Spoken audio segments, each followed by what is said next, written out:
The opinions expressed in the following are those of its participants and do not necessarily reflect those of the producers and the Six Talk Podcast Network. Also, the following contains mature material and mild language, which may not be suitable for all audiences. Discretion is advised.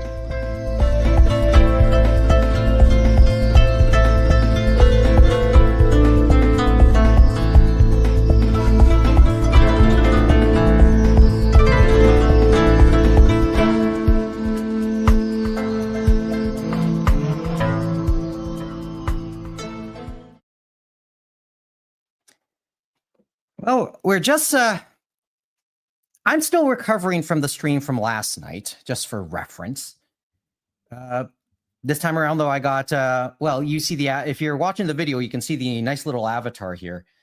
This is why, and by the way, nice look, Mo. This is normally why we can't, we don't do these streams. As I said, when we started doing these videos a couple weeks ago, we have faces for radio. Take a look at mine. But in any event, we decided to space heater chat it up again. Mike Nicolas here at 6 points. Mohamed Sharmarke, wherever he is. Nice look, by the way. Thank you very much.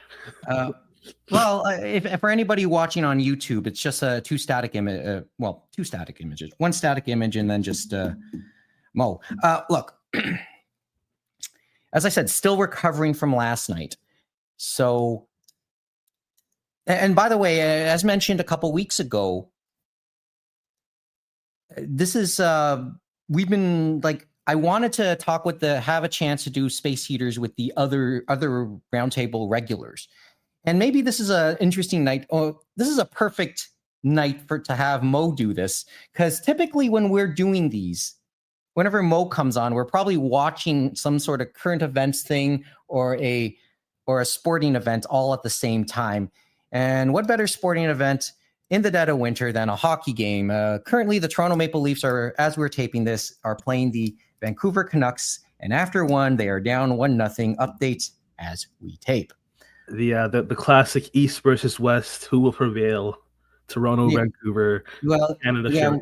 Yeah, we already know who prevailed in the terms of the scheduling. Obviously, Toronto, man. Yeah, since this game's in Vancouver and the 4 p.m. start time on the West Coast. Yes, Vancouver, I understand.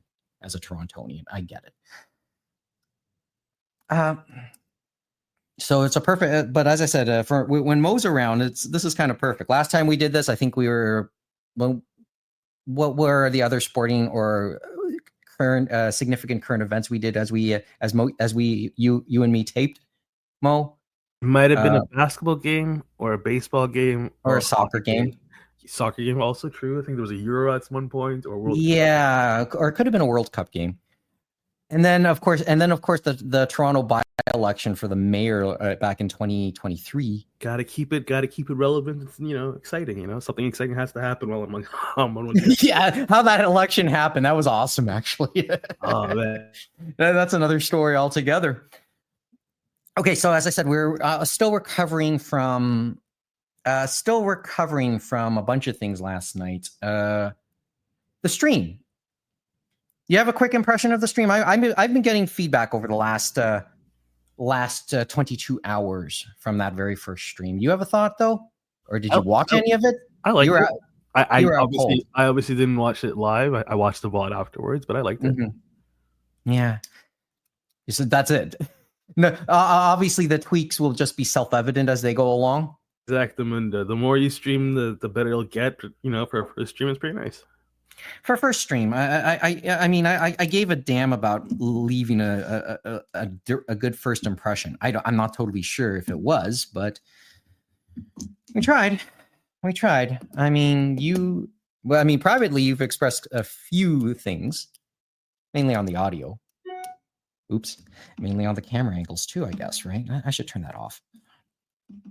That was my email chiming at me. So there's those things. And then, well, as I said, we'll talk about that. The stream is still there. It's on Twitch at twitch.tv/anime roundtable. It's our channel. We don't get too many followers at this stage. So so according to the Twitch rules, that ain't staying for too long. Probably a couple days, at most a week before it's taken down. How does it work? Yeah, how does it work? It's you have to be an affiliate or something. I don't know all these things right now for it to stay up longer. I guess there's something along those lines. But like I said, just go a couple more streams under your belt and it'll work out. Yeah, hopefully it'll be. Hopefully we'll get enough to at least keep it up for longer than a week. But in any event, that's where we are today. We'll put these two up on. We'll put this video up on Twitch as well, and then we'll put and YouTube. For reference, the video game stuff. Whenever I do a video game, and we still have yet to decide. I still have yet to decide what that first game will be, but I think we know where we're leaning. I've yet to fully decide where that what that first game will be. And when we do the video game streams, they'll be for now exclusive to Twitch. So you'll excuse me on that choice, right? It just makes it easier, I think, for myself and OBS. OBS doesn't give you an option to stream to more than one source, unlike StreamYard, right? That's where we're going to go tonight. Also, what we're still recovering from, and I don't think the video game world has fully recovered from it yet. As we're talking, it is 8 p.m. Eastern time. Several hours into the great outage of 2025. Well, a day, roughly a day into it. We're 25 hours in. A lot of people are upset. I tend to think it's withdrawal, but I get it. I understand it because people love it, and I can only. I am making these statements based on being as casual a gamer, and the fact, at least my game, and it was digitally downloaded into my PlayStation already. So trying to get that online wasn't really a worry. True, but you got to remember there's a lot of people out there that play only online games, so it's or have significant online components, right? Exactly. So it's kind of tough times for them right now. But I guess as I said, it'll be okay. Yeah, just I'll respect the anger, especially in the moment, and some people are like. Once again, when you go on social media, read all the comments. People are going at each other again, just like how it is in the 21st century now. So, for reference, as the recovery is going, the one piece of equipment that is recovering is what I used as the webcam last night, which was my old iPhone. It drained the battery real good. I didn't plug it in, so I can't. I'm not using it by choice. Or maybe by necessity, but by choice too. It's just too much to have it here on the table. So we're just sticking with the webcam, my MacBook's regular camera here. So any other thoughts on that? Like you play on you play on PC as well, right, Mo? Or what platforms do you usually play games on? Like PC or PlayStation? But I mean, I don't know. It's like I said, it's quite an elaborate setup, but I think that with a couple more streams, it'll prove itself to be worthy, I guess. Oh no, we're talking that one, yes. And then a couple more streams, and then what? And you're just more on a PC. You just play more games on PC yourself, right? True. How much do you play on PS5? Not that much. Not that much. But you have a PS5? No, PS4. Are you're still on PS4? And I'm waiting for the next one to come. I like to leapfrog generations. Oh, that's you? That's me, man. Didn't we talk about this like a couple episodes ago? I thought it was more like a couple of years ago. But at my age, my memory just tends to be kind of blurry that way, right? I mean, we know Sony. They're gonna release that 6 anytime now. Yeah, sooner than people would have hoped.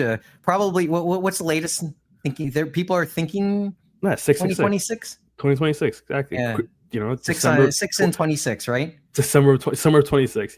Yeah, summer 26. Yeah. That's good. 6/26. Sure. Marketing plays out all by itself. Yeah, the mark of PlayStation.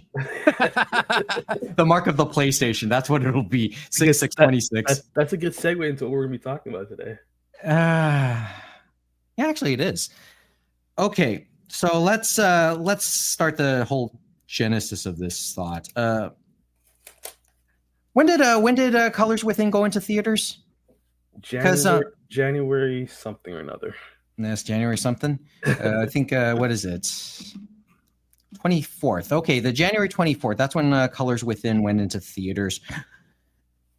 We've meant to have this conversation much sooner, closer to the 24th than where we are now. But closer to the 24th than February 8th, I guess. Exactly. But better late than never. And for what it's worth, maybe we're trying to not that we're on Cineplex's payroll, but we are trying. But if you haven't had a chance to see it, at least in Toronto, it appears it'll be one more week. But it's only in one theater as far as I know, in the entire GTA, and that's downtown near the Eaton Center, Yonge and Dundas. They have to make way for the new Attack on Titan movie, right? Oh yeah, okay. So that's what's coming up this week. This week. That and all them Captain Americas, right? Make the space. Well, one more chance to check out Colors Within. But that's I guess where we'll go tonight on this, because I've seen it in Japanese. You saw it in what? When you saw it, I saw it dubbed. You saw it in English. I did. And what was the way you initially said to me when I would go take it? It was very nice. It was. You also suggested you will cry happy tears by the end of it. That's very true. Well, I just to get that part out of the way, I didn't, but I did smile at the end. It was that good. Just a quick thought. Naoko Yamada was the director of this. She was also behind Silent Voice, which I really enjoyed. This was, it just made for anybody who enjoyed that that's a hook for sure. I don't know what I need to say to get people to want to see this. It was that good. I thought it was that good. So, sorry about that. Yeah, I thought it was that good personally. But obviously there are things maybe we wanted to talk about at length as we go through this, right? So I don't know, where do you want to start? Where do you want to start on this? Which makes us regret we're trying to rehash our phone conversations. We're gonna try and rehash our phone conversations. I don't know. It's funny because it's like I like this run of G Kids having movies in theaters. It's always a good time, and especially when the movie is this simplistically fun. Yeah, be the best way to describe it.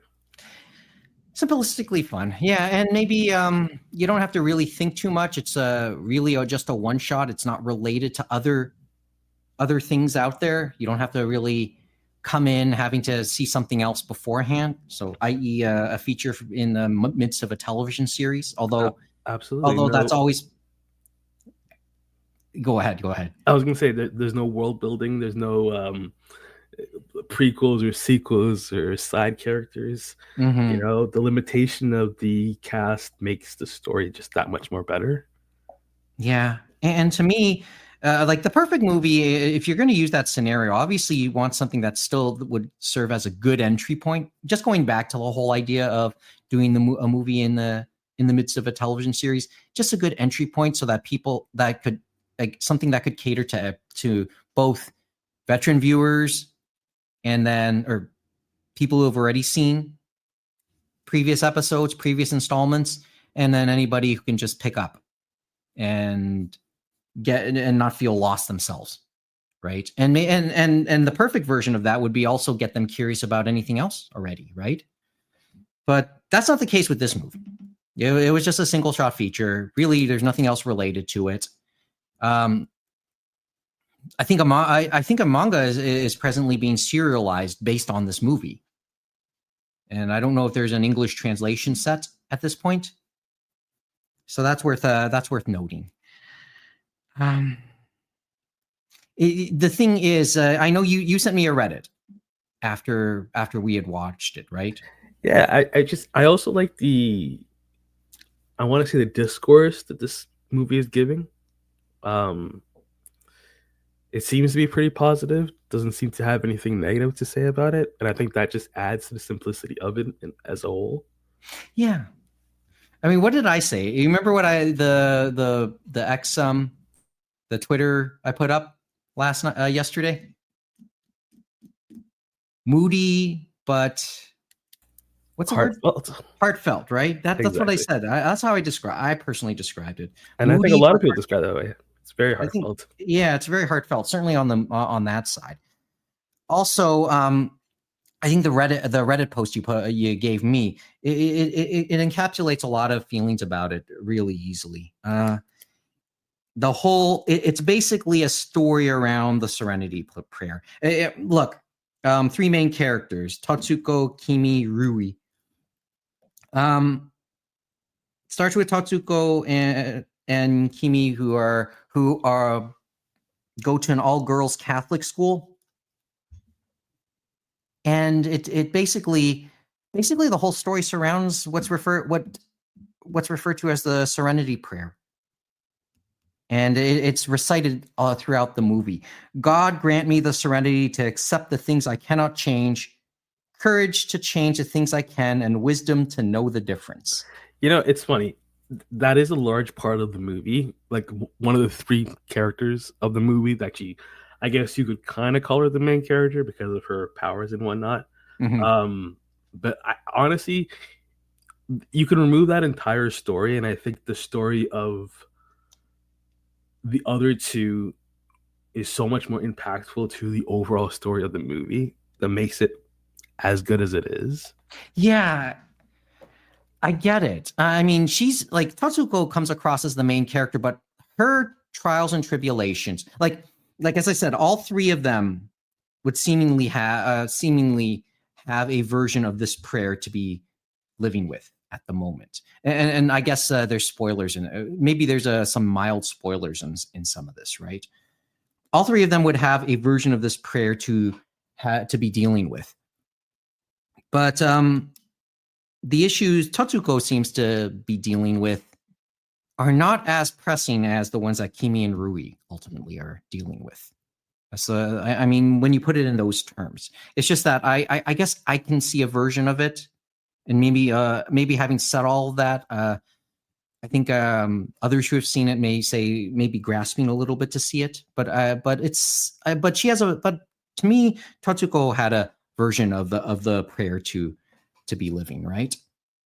I guess that's true. I mean, she did. I personally thought that Tatsuko was like the main character. Even in the poster, she's like kind of the lead, right? Yeah, it's kind of Tatsuko is the girl, and is the girl like who can see the colors. Let me just quickly put this up. But you're right. It's probably, when you think about it, it's probably Kimi. Yeah, I mean, she had the bigger storylines. She literally is front and center when you think about it, right? Exactly.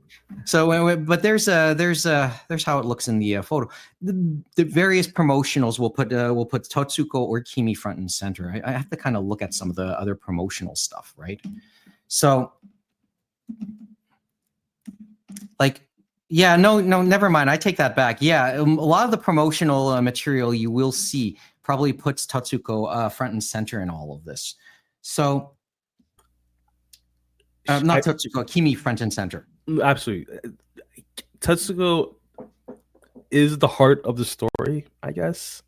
The main conflict of the story, the main story arc of the story. Maybe in many ways, indirectly, the narrator, the person who kind of guides everybody through it. Exactly. Is that where you're thinking? Absolutely. Us, the audience, goes on this journey along with her more than we do Totsuko.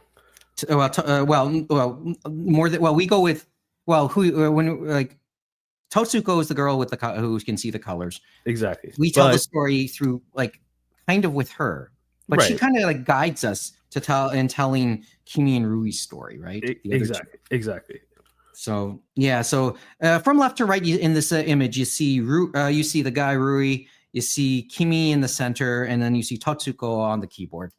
Those are the three main characters within Colors Within. And as mentioned, all three of them have a version of the Serenity Prayer to kind of understand. And you said it's a very, very subtle story, right?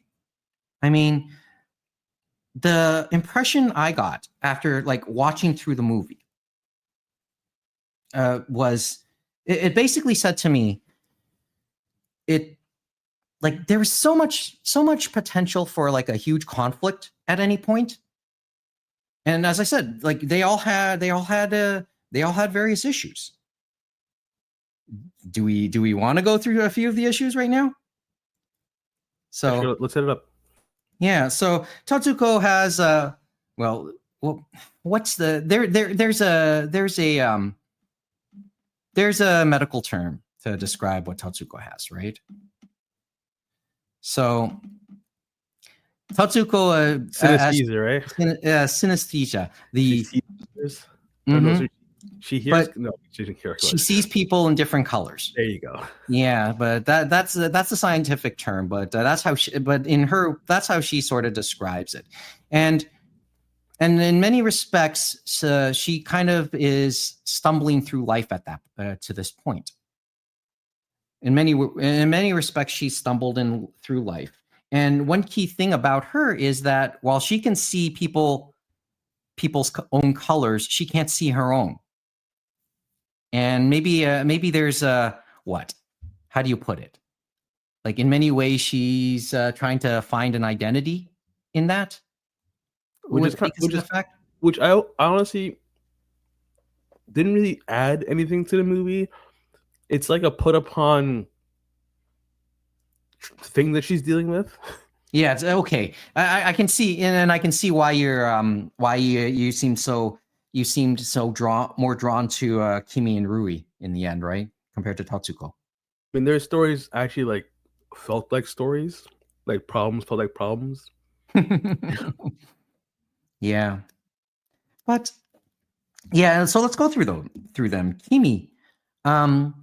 Kimi is obviously a student at Totsuko's school, but early on in the story, she drops out for reasons unknown. For reasons we have yet to really figure out. Well, initially, yes, reasons unknown, but obviously it kind of fleshes itself out as the story goes. Even though some mystery in this, man, we don't want to spoil everything.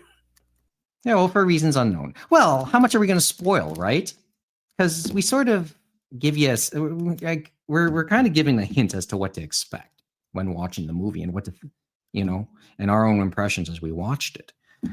We're trying to keep the spoilers here to a minimum, right? But we do have to kind of hook people. Rui, what do you want to say about his thing, right? So clearly has one passion, but life will clearly take him somewhere else. I think that his story out of the three was the most commendable, I guess. He had to overcome the most, and I think the way he solves his problem at the end is the best out of all of them.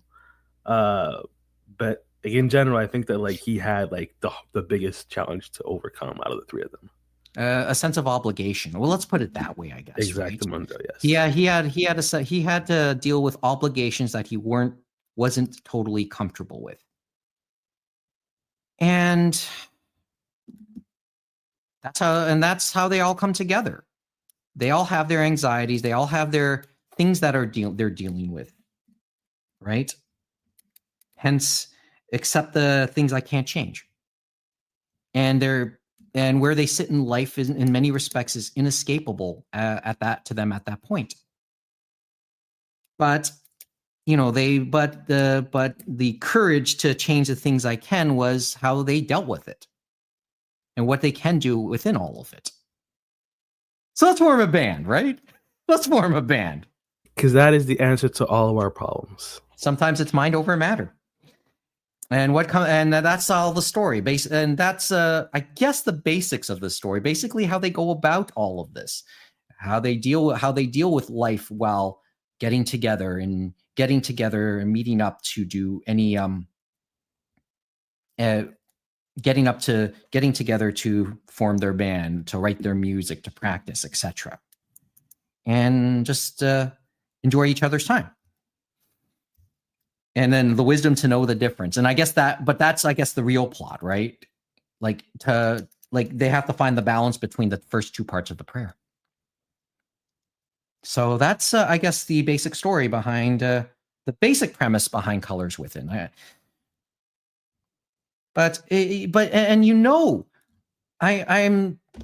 I'm just kind of impressed with the movie because there were so many potentials that, like, just on what all three of them are facing by themselves, especially Rui and Kimi. There was the potential for a lot of tension and near powder keg like scenarios. Exactly. I think that the reason the movie is as heartwarming as it is because the ultimate conclusion and the choices they make, the roads they take, is the I don't know, the least ridiculous. Because there are moments and times where you think that, hey, they could have very easily taken a hard right or a hard left and gone way off the rails with this, right? Gone extreme in ways that would have made this whole movie feel, just not good. But they kept it simple. Everyone kind of came to their own, like, moral conclusions on how they should deal with stuff and proceeded in a way that was very nice and fun. Yeah, that's where I was on that too. I mean, how much do you want to go into the possible? Like, think about it. You have home obligations.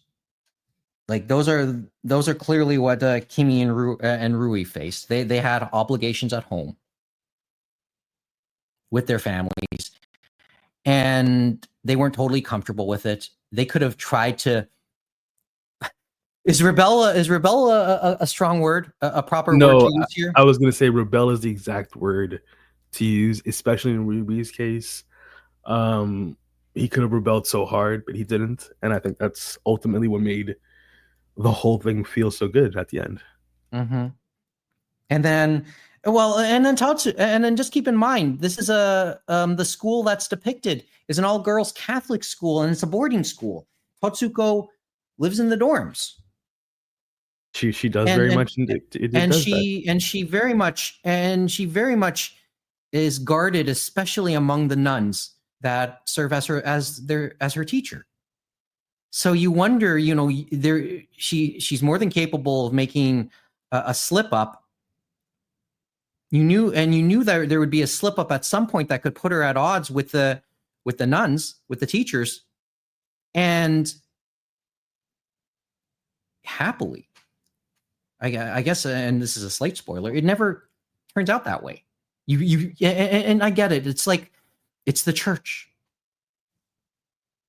There could have been a lash out there, but there wasn't. And that just, it's just, each of them have their own authorities that you think that they could have lashed out against, but that's not what happened. But but as we said, they just come to their conclusions, come to their own ways of dealing with it, their own way. But I think it was the case of, they, once again, about accepting what they couldn't change, right? You know what? The more I think about it, the more you're right about how it does circle around not rebelling, not going left, not going right, just kind of accepting it the way it is and being like, you know what? you're right. I'm just gonna keep going. You know, I'm not gonna change And or rock this boat. yeah, no, but well, isn't that it feels so Japanese to do it that way, doesn't it sometimes? 100%, yes. So I'm not totally. So will people interpret this the wrong? Like people can already start to. I can already see people wanting to make their interpretations to fit their agendas on this, right? They should have. There should have been a hard left, a hard right. They conformed. But I'm not totally like. I just don't like the way I looked at it was it told a story, gave a moral story, but it didn't get preachy. It didn't feel like it had an agenda to me. It was just like how to find your own be an individual in circumstances while not dire are not comfortable either. Right? Absolutely. I feel like the fact you pointed on is that there is no oblique agenda happening with this movie. There very well could have been, but there isn't. I think the agenda of the movie is just to be nice and, you know, be a good person in general. I think that it could have said so much, but it didn't. It just wanted to focus more on the overall aesthetics, the color, the music, and boy, there's a lot of music in this. The catchiness of the songs, catchiness. Okay, let's go with the music. And we can't play the music. Find the videos, guys. You got to hear some of them. Some of the music. We'll put the links in the description. We'll put the link in the description. Clearly, it'll also be wherever it is worth such a watch. But the thing was, there are like 3 songs really that 2 major ones and a third one's in there as well. But I mean they're now on the 3 songs, the Japanese versions of the 3 songs. They're now on my they're now in the Anime Roundtable's Spotify playlist. So guys, please check it out, man. Links are in the description. Links, well, not that description. Well, you know what? I'll try and remember to put it there this time around. But if you're on Spotify, just enter in the name. You'll see it. But yeah, we got it's worth mentioning. That bears some mention, right? Okay, like I said, I watched it in Japanese. You watch with subtitles. You watched the English dub, and kind of impressively, the songs were presented in Japanese and English as well. Yeah, I was very surprised too. I thought that there'd be a switch, and there wasn't. So you have a take on it? Are they a little different? Same beat, but like the lyrics are obviously different. I know it's hard to say, right? Because like they do this for a lot of Japanese songs in general. They come up with new lyrics, English dubs, new lyrics, try to keep the beat as same as possible. Sometimes it's hit or miss. I mean, these are kind of nice. I just think the Japanese is a little better, especially the Solar Planet song that she does. But yeah, it's good overall. Worth a listen. If you watch the trailer, if you watch the dub trailer, you'll get a sense of what the songs in English would have sounded like. But let's be honest, whether it's Spotify or just checking on YouTube, you can probably find the songs, and they're worth a listen to, and they are and they are catchy, and they are grabby. But I think that underscored the nature of the movie. I mean, it had the potential to be dark, right? It had the potential, but think about all the colors that you saw, right? Literally exactly. All the colors. There was never like let's look at that. Like let's look at that poster one more time, right? The only okay. Oh, you don't really see dark colors. I get it. The kids are, but it's not. It's just never something that that pops out at you, right? The colors are very bright. So, and I guess that just says a lot about the tone of this movie, right? It gives for as dark as depressing at times as the issues as the issues could be. For as depressing as the issues could be for them. Yeah, thanks for the links. I'll put those. I'll put up some of these images in a second, Mo. Yeah, just to illustrate the colorfulness of it. Yeah. He's just showing me a couple of colors here. Give me a sec. Let's put that up though. Let's put that up. We gotta show that just quickly. But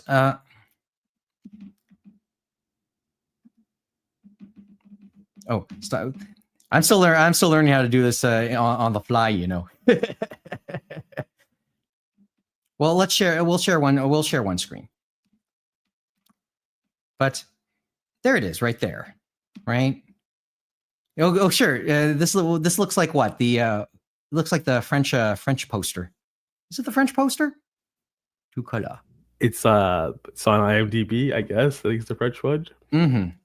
So there's that's the sense you get looking at it, and maybe this poster probably illustrates it a little better. The whole idea, like when you look at the plot, when you look at the basic plot and coming away from it, and it had the potential to really take dark turns, and it chose not to. And that's a credit to everybody telling the story, whether it be the writers or director Yamada. I mean, what else can we really add to the movie? This is a big thumbs up, and people want to complain about not being able to see features and stuff. Features in theaters, anime features. Here's a chance, like a standalone anime feature, right?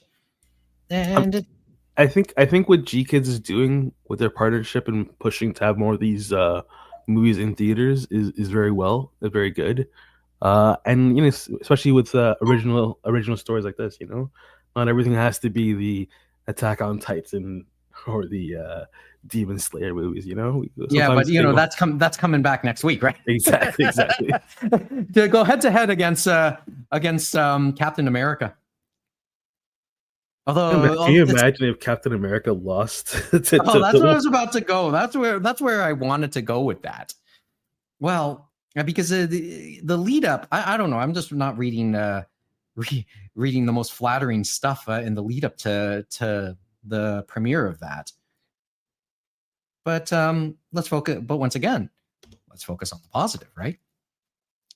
So I don't know. Is there anything else we really want to add about this? Is there anything else? I can't wait for the exclusive Steelbox Blu-ray special edition, limited edition to come out at some point. I would be interested, but at this point, there is no word on a physical release at this point, right? Of any sort. Nothing yet, but eventually, something this. You hope. Yeah. You hope. In any event, but there is a pre-order going. It is mentioned on the G Kids website that Apple TV, that you can pre-order the Apple TV version of it, $20 Canadian.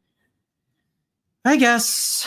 I mean, I liked it enough, so maybe I'd consider that. But I know just to start to zoom out a little bit, and going back to what we talked about at the beginning of the episode with the PS5 outage and everybody being so angry. I think GameStop might have trolled a few players talking about, would this have happened if you bought it on disc? If you bought your games on disc, right? I mean, yeah, but I think it's more the sense of just the connectivity of playing online that people are upset about.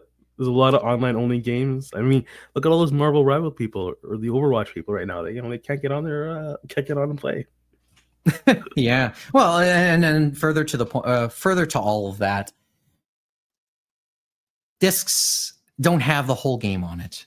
There's always some DLC. There's always some patches that probably go into these days to make the game to optimize it, and I guess work out a few bugs that may have been in the disc, right?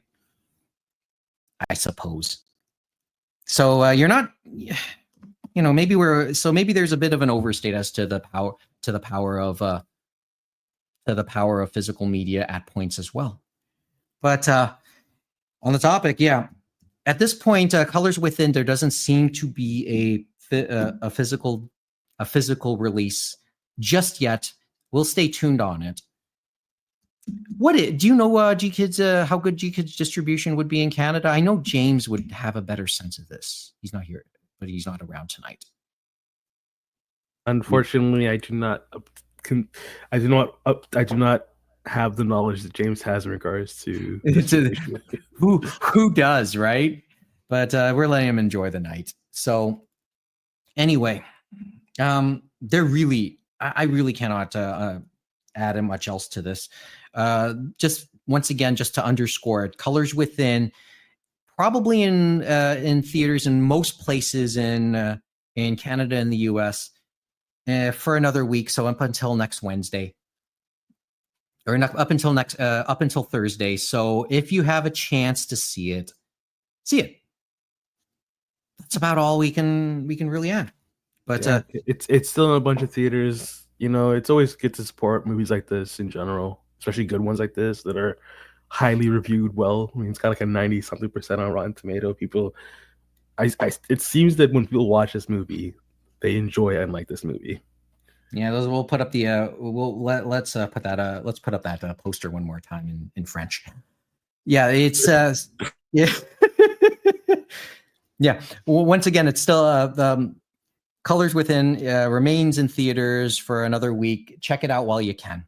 As of this taping, as we were saying this on Saturday night, February 8th, 2025, the night before the Super Bowl. You got to pick in that game?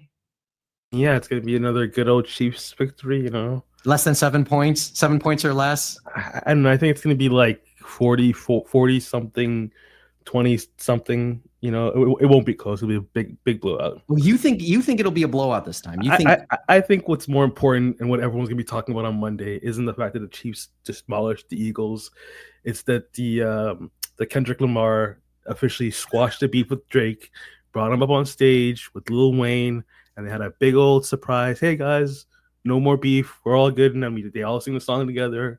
You're going to see Drake on that stage, call himself a pedophile for some reason, singing that song along with him. It's going to be very something, And I was about to refer to the referees, but okay. A key referee call late in the game going the Chiefs' way. Sure, I think there's a prop on that. I wonder what the odds are. Anyway, but I guess that's it. Who would have thunk we got this under in under an hour, unless you have something else to add, Mo. I mean, no. I think I gotta save the rest for the next time when we're all back together. Whenever that is. Well, sooner rather than later, right? Yeah. Well, let's quick shout out to Kevin. He's enjoying some time. He's at a concert. I know. Let me just double check. He's at a concert tonight, and we meant one of the other things, just something to look forward to. One of the other bucket list or touch base space heaters we want to do in the near future is there is something on music and some J-pop and K-pop thoughts I want to pick Kevin's brain on. There'll be plenty to pick his brain on when we finally talk to him, or when I finally am able to talk to him. He's watching Nano and Mad Kid here in concert in Toronto. I don't know exactly where that is. Mad Kid seems to like Toronto these days because they were here for Anime North as well. My thoughts go out to them and their entire team as we face down the barrel of a giant snowstorm. Yeah, it is snowing outside. Just so you know, there was a winter storm warning in effect for the greater Toronto area, so that's what we're facing here. Obviously, it's not as bad as the one that's happening in Japan currently, but nevertheless, it's a mess, or it has the potential to be a bit to deal with, considering our infrastructure. Anyway, but that's pretty much as much as we got to say tonight, right? No, we gotta remind everyone about the how to reach everyone, right? Well, that's where I was about to go.